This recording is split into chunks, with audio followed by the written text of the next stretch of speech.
बिस्मिल्लाहिर्रहमानिर्रहीम। अस्सलाम वालेकुम। बिनते जमाल इस्लामिक ज़ोन में आप सबको खुश आमदीद।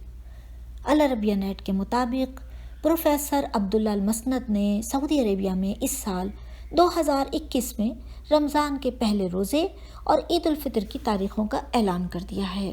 तो आप इस वीडियो को आगे अपने फैमिली और फ्रेंड्स के साथ ज़रूर शेयर कीजिए ताकि तमाम लोगों तक ये बात पहुँच जाए। तो आइए शुरू करते हैं इस वीडियो को।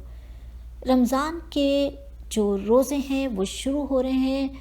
अल अरबिया नेट के मुताबिक प्रोफेसर अब्दुल्ला अल मसनद के मुताबिक इस साल 2021 में रमज़ान का पहला रोज़ा 13 अप्रैल बरोज़ मंगल को होगा, जबकि इस साल शाबान का महीना 30 दिन का होगा और जो शाबान की आखिरी तारीख होगी वो पीर 12 अप्रैल को होगी। इस तरह इस साल 2021 में रमज़ान का पहला रोज़ा 13 अप्रैल बरोज़ मंगल को होगा। आइए अब हम आपको बताते हैं कि इस साल रमज़ान के रोज़े कितने दिन के होंगे, जो कि अल मसनद ने बताया है कि इस साल रमज़ान के पूरे 30 रोज़े होंगे और 12 मई 2021 को रमज़ान का आखिरी रोज़ा होगा।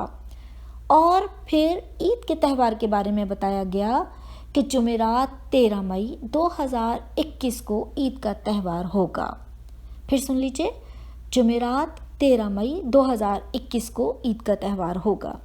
अल अरबिया नेट के मुताबिक अब्दुल्ला अल मसनद ने यह भी कहा है कि जो लोग रमज़ान और ईद उल फितर के हवाले से अपने प्रोग्राम बनाना चाहते हैं, कोई रिज़र्वेशन करना चाहते हैं या तकरीबात वगैरह मुनक्किद करना चाहते हैं, तो वो इस बात को ज़रूर मद्देनज़र रखें कि रमज़ान का पहला रोज़ा 13 अप्रैल को और ईद उल फितर 13 मई को होगी। ये थी वो न्यूज़ जो आप सबको मैंने बता दी और आप सबको रमज़ानुल मुबारक और ईद उल फितर की पहले ही मुबारकबाद देती हूँ। आप मुझे दुआ में याद रखिएगा, वीडियो को शेयर करना नहीं भूलिएगा। इजाज़त दीजिए, अल्लाह हाफिज़। अल्लाह निगहबान, फ़ी अमानिल्लाह।